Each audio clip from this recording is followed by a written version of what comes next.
welcome back to the Integrative Health Podcast with Dr. Jen. Today, we are going to dig into air quality and mold. And I know this is such a hot topic for so many of my listeners. We're going to be talking to Michael Rubino. He is an air quality expert, environmental wellness advocate, founder, speaker, podcaster, author, and father and husband. He's on a mission to bridge the gap between our homes and our health. Michael put his background in construction and remediation to good use and founded All American Restoration in 2017, which more recently became Home Cleanse, an organization that operates in 50 states. Home Cleanse has become America's go-to source for information, services, and products to create a healthier living through cleaner indoor air. He's also the president of Change the Air Foundation, a nonprofit organization giving every person the knowledge, resources, and support to achieve better health by breathing safe indoor air through education, impacting public policy, and funding research. So thank you so much for being here, Michael. I'm so excited to dig into what you do and why you got started in this important field.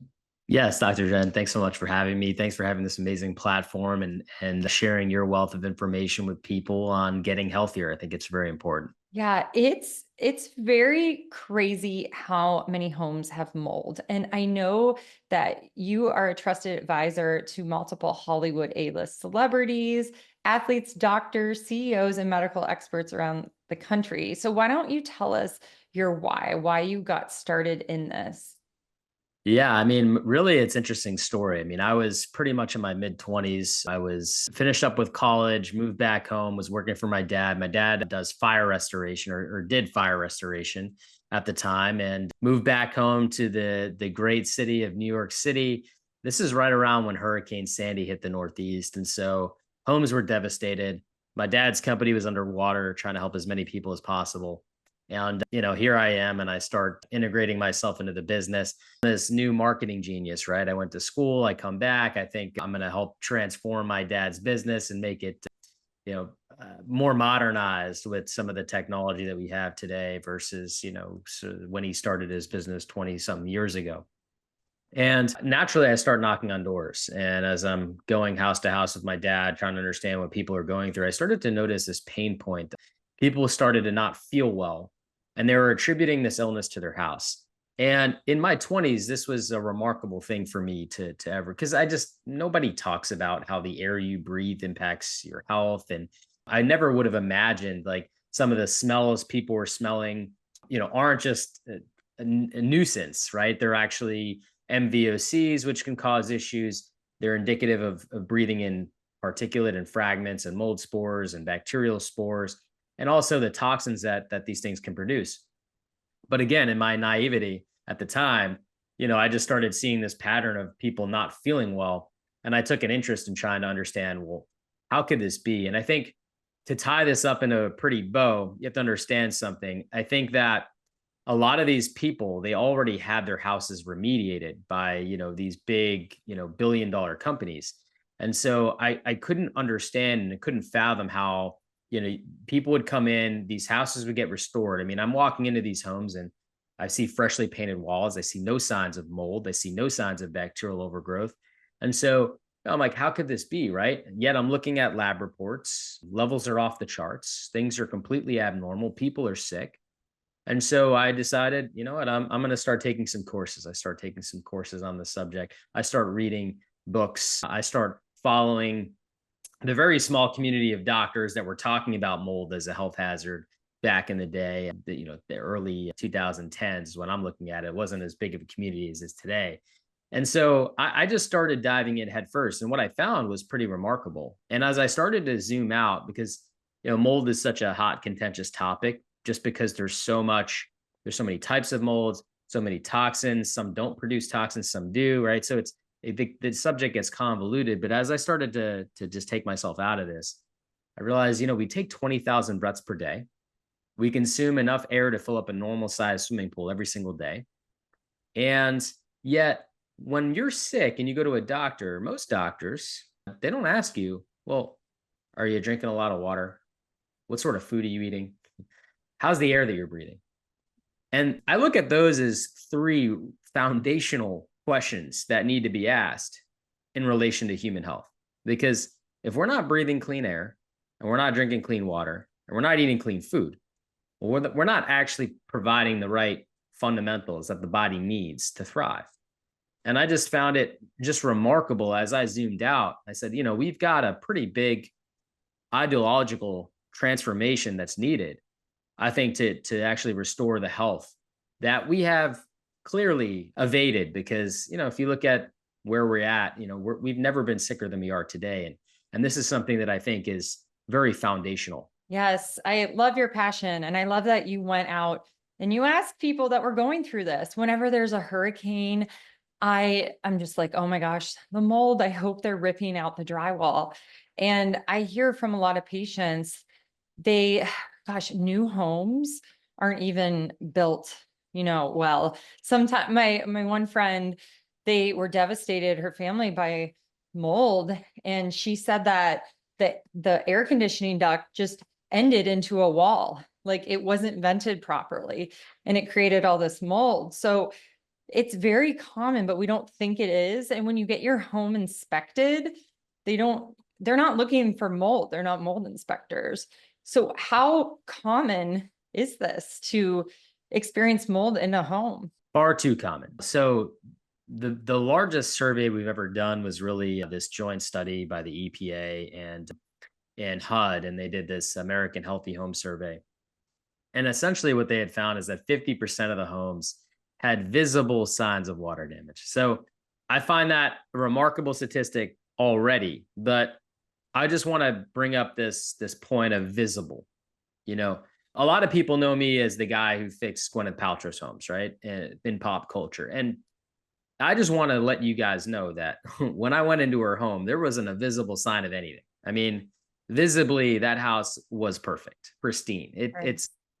It was in magazines. Okay. I mean, so we have this ideology that, in order for a house to make us sick, we've got to see like mushrooms growing out of the walls, and like, it needs to be some sort of visible representation. And that's not true, unfortunately.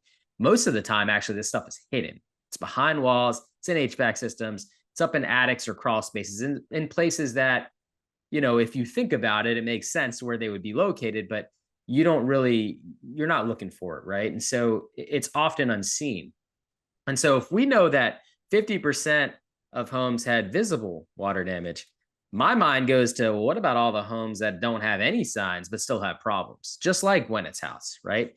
And I think those homes are the ones that I'm most concerned about, because there's no alarm bells, there's no red flags, and people get into these spaces and they just get sicker and sicker and sicker and have no idea why. And again, because we're not asking the right questions, right? We're not getting the right answers. And so I think that statistic's probably a lot higher than 50%, but we have to go with what we have, right? And so we say 50% of homes have a water damage problem. That means, if you live on a block and you're one of 20 homes, half of your neighbors have issues, right? And so I think that's a pretty remarkable statistic that tells us this isn't just like a rare problem. We're dealing with an epidemic on our hands. Absolutely. And the crazy thing is, like you said, visible signs of mold, you can look at that. If you look up at a ceiling, if there's a ring in the ceiling, if you look at a basement, if you can tell there's water stains on the wall. So those are visible signs. But a lot of the times we don't see it. What are some warning signs? So I tell patients that if it smells musty, that's VOCs, that's mold VOCs Yeah. that are put off. What are some other things that are easy clues? And then we'll get into the harder stuff. Yeah. Yeah. So I think, you want to look at signs of water damage, and sometimes they're very subtle, right? And so I think water obviously is the big clue that there's a problem, because if we're going to have a microbial imbalance in our homes, which unfortunately a lot of our homes do have these issues, they have an overgrowth of microbes in our homes that are affecting the air quality and affecting the human bodies by breathing in these particulates and these toxins. We actually have to start and take ourselves, again, zooming out and saying, all right, well, what causes this? Well, too much humidity, too much water coming into the building. These are the types of things that we want to look for. And so, getting a $20 hygrometer from Amazon, with literally just getting little humidity meters, they're like, yay big. You can get a couple of those and spread them across the house just to understand, the humidity readings across your home. I think that's really important. When you get above 60% relative humidity, you're in that danger zone where mold can start to grow, where bacteria can start to grow. And so I think you always want to be able to understand at a quick glance, what's my humidity rating? And can I have that under control? And I think that's where dehumidifiers come into play. Or if you live in a dry climate, you might use humidifiers. You just don't want to add too much humidity, right? And I think that's the danger there. From there, you want to look at just your roof leaks, right? Roofs do leak. Windows and doors, they leak. You want to look at any sort of migration from outside. Like I've literally seen sprinklers have 360 heads, meaning they pop out of the ground and they're spraying water in a 360 circle.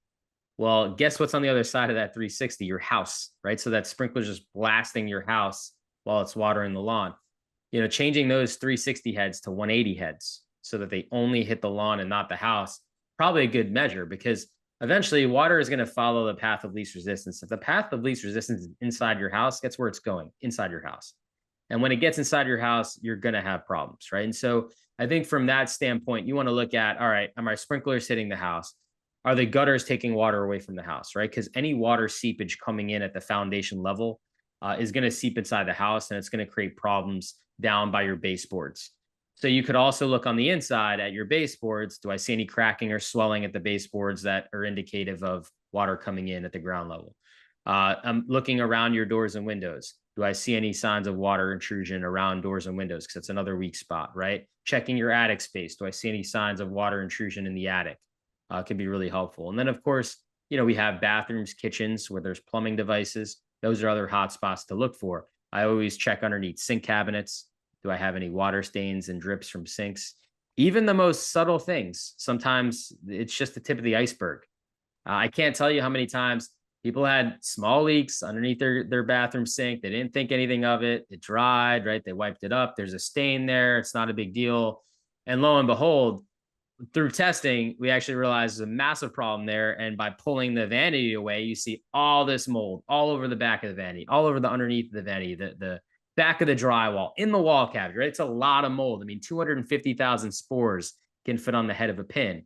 And so when you start seeing like how much mold is actually proliferating in the area, and then you factor it into other considerations such as airflows and air patterns, well, you might have negative pressure in your bedroom where that bathroom air is actually pushing in to your bedroom, and you're inhaling that stuff 24/7 as you're sleeping, right? And so these are all things you want to take into consideration so that you're improving the quality of air that you're breathing, right? And so I think these warning signs can kind of tell you where to look and give you some indication that there's something worth checking out there. And then testing can help us validate, what's there, how much is there, and how big of a deal is this, and do we need to proactively remove it?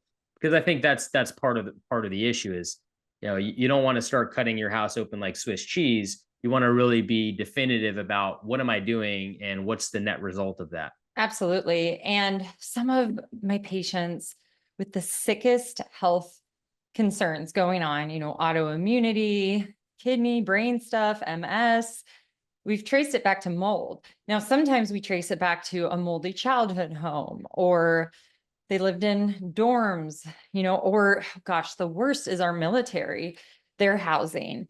But sometimes they're living in it still. And sometimes, like I said, they're new builds, sometimes they're older builds, but finding it is hard. And then testing where in their house, or if it is their current house, because with mold, you need to remove them from the mold first. They need to get out of that moldy environment, or they will not heal well. It's very frustrating. So if someone's listening out there, they're like, I think there might be hidden mold, right? Where I don't have visible symptoms, so I don't know where to start. And this has happened with patients before where they were doing construction, remodeling on their home, and they found mold. She had a mold inspector come in, and there's slimmer pickings in different areas, as you know, and he missed under the window of their master bedroom. And that's where it usually is, like the master bedroom or closet or bathroom. And you're just breathing all these in while you're sleeping, while you're supposed to be healing. So it's very frustrating. So what are some good ways to test the air quality in homes? Yeah, it's a really great question. I mean, with the world of AI and chat GBT, like there's no chat GBT for this, right? Like unfortunately, there's no perfect process, there's no perfect test. We have to kind of rely on experts to mechanically do an inspection of our home and figure out what's going on.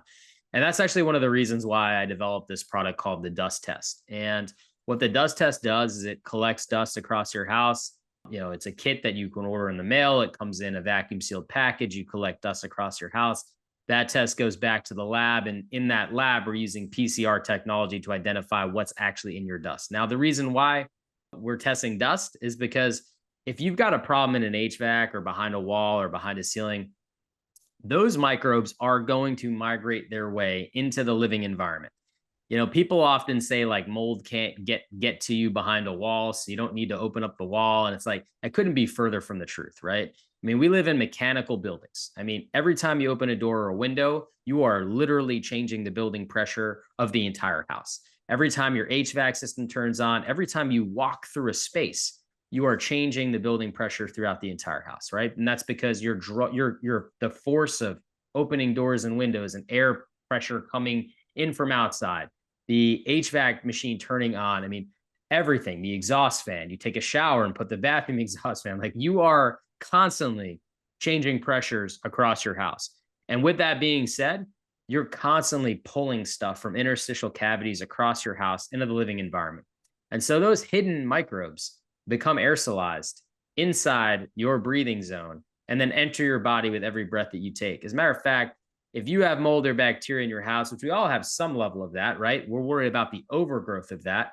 If we have an overgrowth of that, guess what? All those microbes are going to become part of our dust. And if you've ever sat near a window on a sunny day, you know exactly what I'm telling you when I tell you that your dust is everywhere. You are breathing that stuff in. And a lot of these microbes that become attached to the dust particles, right? They can settle in our mucous membranes, right? They can enter our body, where we're not only worried about the inhalational effect, but also the ingestion effect. Because once you inhale it, these particles are so small that you basically ingest them afterwards, right? You also have the dermal exposure, right? Our skin, our largest organ. I mean, these things are very small, right? They're gonna absorb into our skin. So we have different modes of exposure, right? And these routes of exposure are pretty severe, especially when we have a massive problem inside our homes and we have no idea that this problem exists. And I think that's the real danger. And so collecting dust tells you what's going on and what you're being exposed to, regardless if you could see the problem or not. And that's where it gets really interesting, because then you can start to look at, okay, well, I've got a few hydrophilic mold species, meaning those species require a lot of water to grow. So I need to figure out what is leaking. This isn't just like I've got a little, humidity spike in the summertime. I've got a water event that I got to uncover. And so I always tell people start there.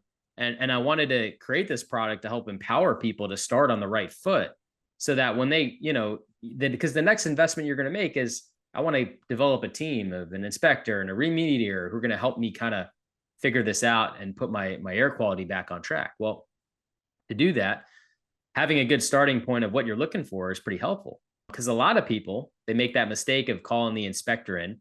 They come in and do a couple air samples. The limitations of air samples are pretty severe as a screening tool. And so a lot of times these air samples look good when the house is actually a problem. And the reason they look good when the house is a problem is because the technology is pretty limited. In so fact that, you might remember during COVID times, we're told to stay about 6 feet apart from one another, right? That's because particles like viruses, bacteria, mold, they're very, very light. They actually take a long time to travel. And so the further you are away, obviously the velocity of coughing or sneezing changes things a bit. But, when the further you are away from the problem, the more it doesn't look like there's a problem, right? And so think about it from that perspective. I mean, most people that have been through a mold inspection, they might remember somebody coming over and they stick that machine right in the center of the room. Well, the center of the room is the furthest possible point from any problem. Why is that? Because a problem is either going to be on an interior wall where a plumbing fixture is running through that wall, right? Or on an exterior wall where we have a roof leak, a door, or a window, right? And so this center of the room, I mean, how often do you look up at the center of the room and it's just raining down from you at the center of the room? I mean, never, right? So that's the furthest possible point away from any potential problem. But yet the ideology from the inspector and the technology as it's been sold to inspectors is that, you just, this is what you do. You take a sample in the center of the room that gives you an idea of what you're breathing. I mean, as funny, because as I'm sitting here in this room, I'm not in the center of the room. Yeah, I'm in the corner of the room actually. And so, Yeah.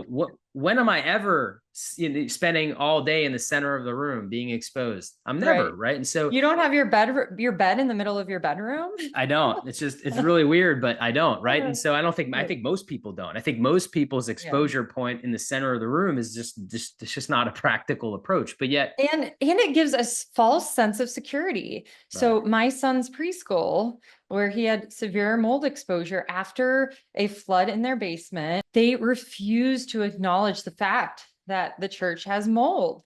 And they're like, well, we'll have an inspector come in, and they did air samples. And I'm like, or no, they did worse. They did the plate samples. And I'm like, this is false reassurance. You can smell the mold and the must when you walk in. It hits you like a wave. So it's almost like these tests that inspectors that aren't like really mold literate, it's detrimental because it's giving this false assurance that everything is okay. And it's really frustrating to me because this will Totally. happen mainly with patients where we know the mold exposure is at a workplace. And that's really frustrating. But I have my patients test their homes with the dust test. So do you have any tips on where and how to collect the samples to get the best, assurance of what's going on?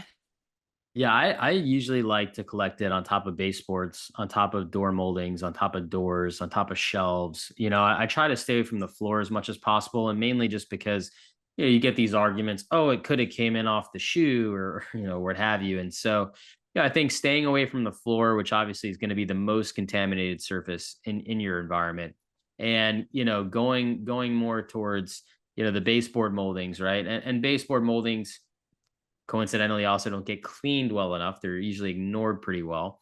And then just like shelves and ledges and countertops and things, places where dust settles, right? And the idea is to just get an average, like collect dust from a bunch of different places. We're not looking at, we don't want to use the technology in a way that it's not intended. Like we should be using air tests to target where we think the problems are and using dust tests to answer the question as a screening tool. Is there a problem?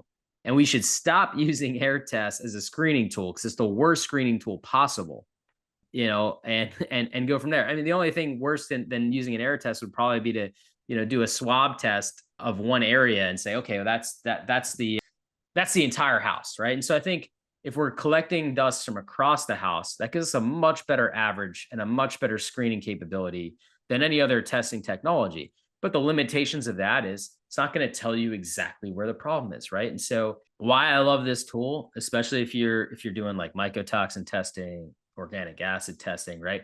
You could actually correlate some of the biomarkers in your body with some of the molds in your home or at your workplace or at your church, right?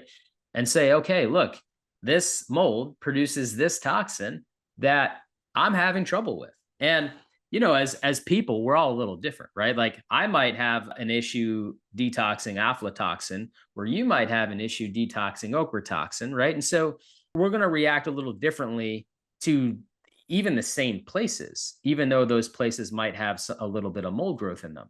And so, I always try to look at this from this holistic approach, but a more of a personalized approach with people. Because I'm saying, look, yeah, I remember vividly, when clients are like, I've got this issue with citrinin, I've got this issue with ochratoxin A, and we're like, okay, good. Let's look at the aspergillus species that produce those toxins. Let's make sure that your house is as healthy as can be with those specific molds that you're having trouble with.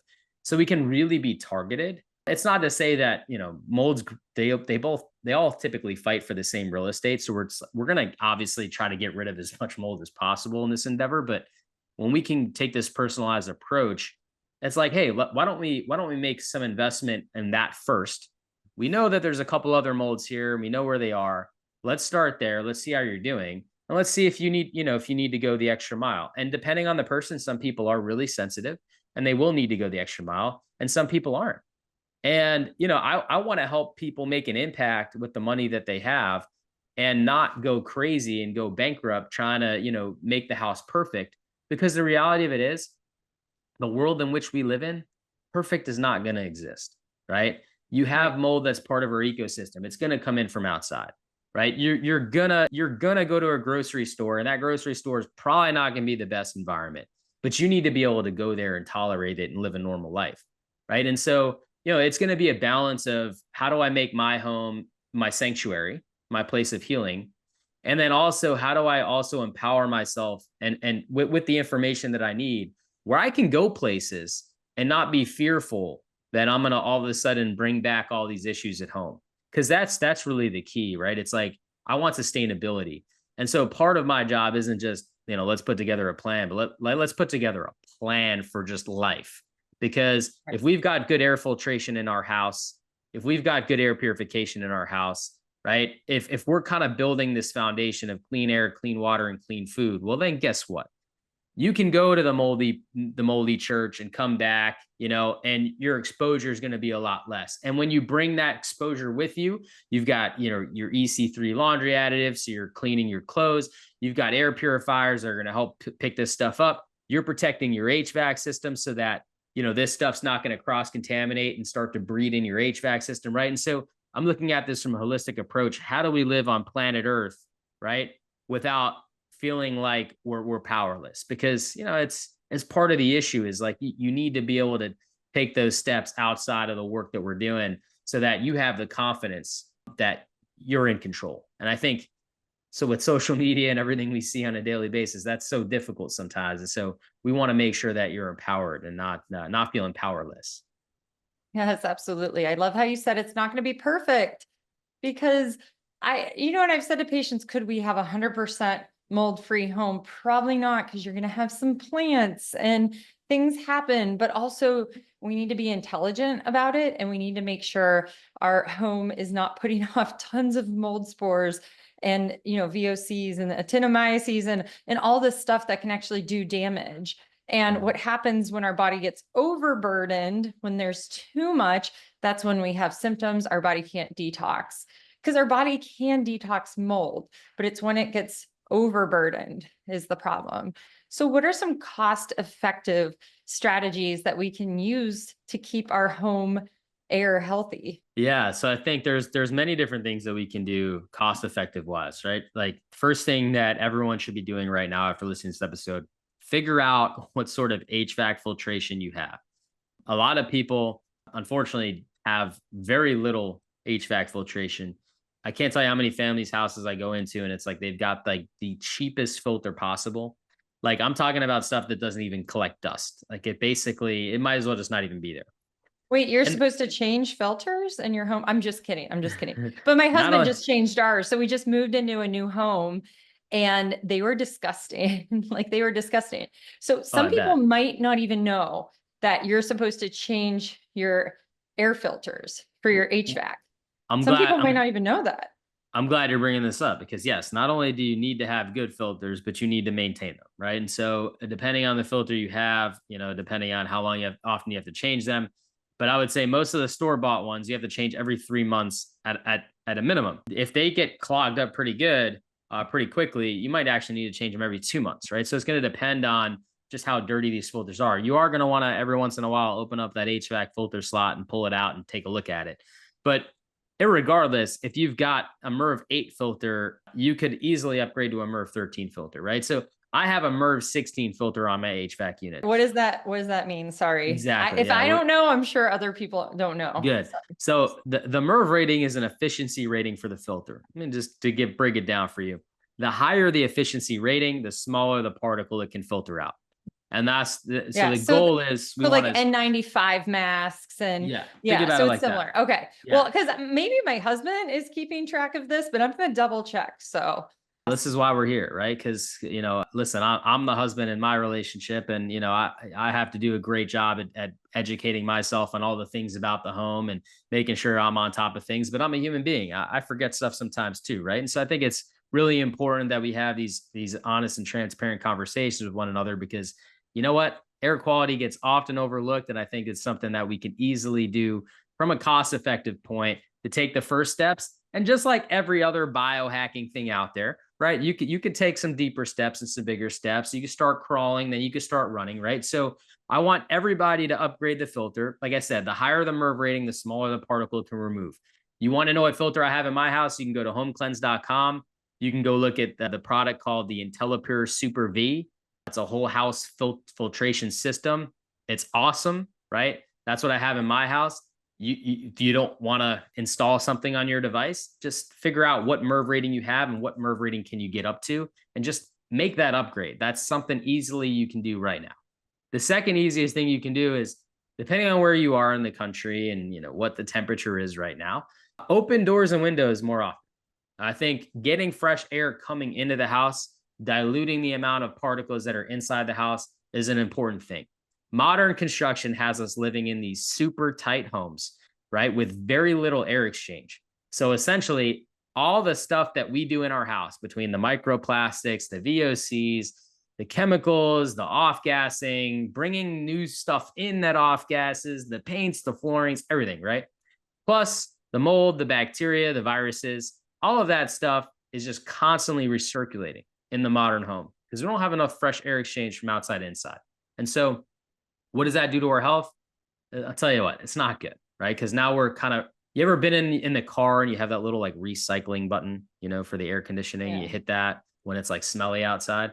Well, the downside of it is, if it's smelly inside, right, you're recycling that smell because all you're doing is recycling the air. You're not bringing any fresh air in. Well, think about that from your house perspective. The modern home, that's what we have. We have that button is pushed on with no way to turn it off. So you can look at, opening doors and windows more frequently as a really cost-effective way to exchange outside air with inside air and dilute the amount of particles you're breathing in. The third thing that you can do is you can switch from chemical cleaning products. I imagine if you listen to this podcast, you've probably already done this, but we're going to highlight it anyway, because if you've been on the fence, I'm going to push you over the fence here. Those chemical cleaning products off-gas chemicals that you're breathing in. So it's like you're trying to clean and you associate this clean smell with this chemical, but it's not clean. That's an association you've made in your brain. Does not mean that it's clean. And actually, that smell is VOCs that you are inhaling that's entering your body that your body has to now fight to remove. Because guess what? Your body was not made on this planet to inhale bleach all day. Okay. So I have to break that to you, but we got to get rid of these chemicals. There's no reason for them because we have great botanical alternatives that are honestly amazing at doing the exact same things and are healthier and safer for you to breathe in.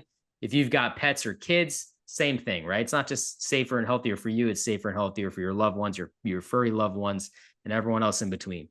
The other thing that we can do is stop using things like Glade plugins and all these toxic candles and stuff. Again, these are off-putting particles and chemicals that you're breathing in. It might smell beautiful, but it's not a good thing. And honestly, again, there's essential oils and safer alternatives of getting a nice smell, fragrance without, having the added chemicals. So these are things that you can do pretty simply and clean more often, because if you've learned anything from the dust test, these microbes settle in our dust.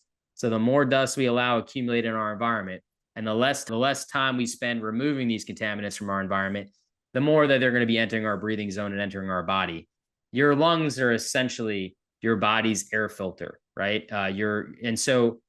The better you can do to kind of reduce the amount of particles that your lungs have to deal with, the better. And anything smaller than 10 microns, according to the American Lung Association, poses the greatest human health risk, right? So mold, viruses, bacteria, these are among a few of those things that are smaller than 10 microns. And the reason being is because they bypass your self-defense mechanisms, they bypass your lungs, and they enter your bloodstream, right? So that's where inhalation becomes an issue, and then ingestion after that. And so I think it's time we wake up and start paying attention to these things, not to be fearful of them, right? We're not going to build bubbles around our houses, but to empower us to make the right decisions and the right investments so that our homes are truly healthy. I love that, Michael. And I think that we do live in a really toxic environment. And I also think it's a blessing that we know that mold can affect our health. There's more research going on with human data. We have all the animal data that mold is bad and mycotoxins, and just keeping our home clean. And the first step might be to do a dust test. So just consider, especially if you have mystery illnesses, you've checked all the boxes, don't know what's going on. Mold is very common and it's very emotionally hard because it's where you live, it's personal, it's in your home, but you've got to deal with it. So thank you so much for giving all those practical tips. How can our audience find out more about you, home cleanse, the dust test, in your podcast and book? Yeah, so probably the easiest thing to do would just be go to themichaelrubino.com. And there you'll kind of find pretty much everything that I'm involved in. I'm on a personal mission to make our lives healthier and easier, and to make sure that people have the right resources to make their homes healthy. And so we've got Home Cleanse, right? If you're in need of that service, that's a service offering. They also have great products on there to keep you healthy. So check that out. And from there, you'll also find the dust test, but also Change the Air Foundation. So I have a 501c3 nonprofit called Change the Air Foundation. I quickly realized that I couldn't solve this problem one house at a time without looking at the big picture. And so it was another zoom out moment for me. And Change the Air Foundation exists to provide everybody with free educational resources. If you go on that website, you click start here, you've got tons of free information about how to get started about this, just to arm yourself, almost like a become a mini expert really quickly. But from there, after the start resources, one of the things that we're doing is we're providing research, right? We've got a research project right now. We actually two research projects we've done recently. One was the policy brief to give to our legislative communities to understand what the impacts that indoor air quality has on human health, and the burden that it has on our economic society. And then we also have the project we're doing with Dr. Neil Nathan and Dr. Jill Krista, which is it's called the Mold IQ Project. Really cool project. We're trying to get really diagnostic information down to a science where it can be diagnosed better, because it's often misdiagnosed, I'm sure, as you've seen, Dr. Jen. And then last but not least, policy reform. We already changed laws in Illinois. Our goal is to change laws in all 50 states. We have, the number changes daily, but we've really proposed bill changes in 22 states so far. And so, we're ambitious. We're trying to help change laws to help save lives. And again, this is zooming out, not from a house by house perspective. So if you are at all interested in the foundation and what we're trying to do to change this on a large scale, and you want to be part of that change, please check out changetheairfoundation.org as well. Wow, Michael, that's so big. We really need reform. We really need to open people's eyes to this problem. So thank you for all your passion and hard work that you're putting in. Yeah, thank you so much for having me and having this platform to share this amazing knowledge. Yes. Thank you. Have a great day. You too.